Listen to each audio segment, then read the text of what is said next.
Operation Rolling Thunder was something Johnson and his advisors had been discussing for about a year. Growing aggression against the U.S. by the Viet Cong and their North Vietnamese supporters convinced Johnson to finally take action. The purpose of Rolling Thunder was to inflict pain on the people and government of North Vietnam, who were behind the war in South Vietnam. And by bombing North Vietnam, the Johnson administration hoped to bring the North Vietnamese to the bargaining table.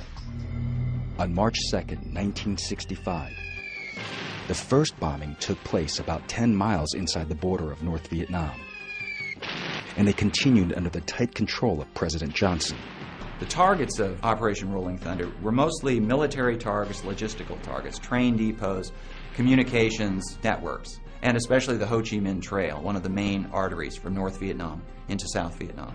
The plan was, by bombing the Ho Chi Minh Trail and other communication avenues, then the United States would be able to disrupt the resupply of communist forces in South Vietnam. For the next 3.5 years, tons of bombs were dropped, mostly on North Vietnam.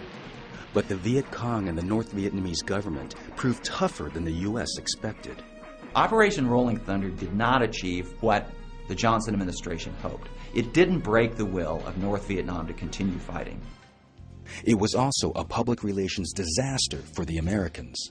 The bombing of North Vietnam made the Johnson administration and the United States look bad in the eyes of much of the world, because here was the world's foremost superpower bombing a developing nation, and it seemed to much of the world as though the United States was simply taking out its frustration and fury against the people of North Vietnam. From 1965 to 1968, more than 640,000 tons of bombs were dropped on North Vietnam.